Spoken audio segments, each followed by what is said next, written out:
آداب الزيارة. غابت وفاء عن المدرسة، فسألت المعلمة عنها، فعلمت أنها مريضة في المنزل. المعلمة: سأزور وفاء إن شاء الله هذا المساء، فمن منكن تستطيع مرافقتي؟ التلميذات: فكرة جميلة يا أستاذة، كلنا نريد مرافقتك. المعلمة: علينا أن نلتزم آداب الزيارة، فمن تذكرنا بها؟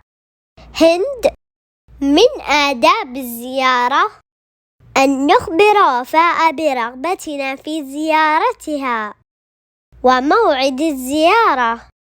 شهد: أن نقرع الباب بهدوء. فاطمة: أن نسلم ثم نجلس في المكان المعد للضيوف.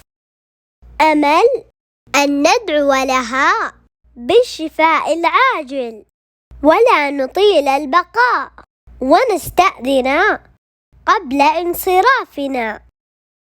وصلت الزائرات إلى منزل وفاء وقرعن بابه بهدوء، سلمن عليها ودعون لها بالشفاء العاجل، وجلسن قليلا ثم انصرفن.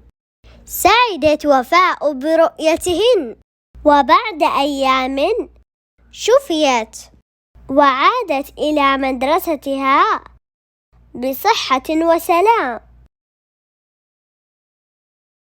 آداب الزيارة.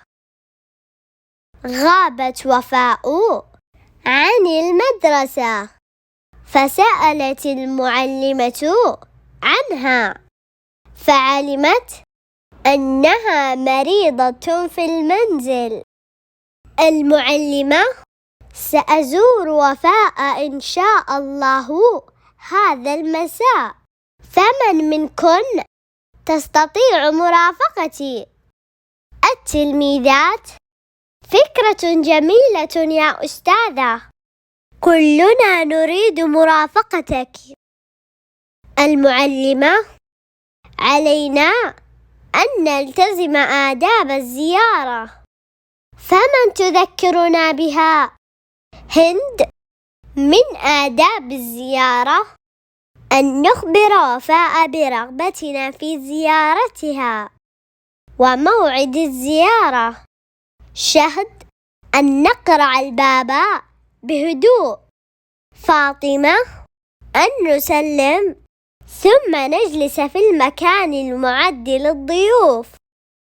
أمل: أن ندعو لها بالشفاء العاجل ولا نطيل البقاء ونستأذن قبل انصرافنا. وصلت الزائرات إلى منزل وفاء وقرعن بابه بهدوء، سلمن عليها ودعون لها بالشفاء العاجل، وجلسن قليلا ثم انصرفن.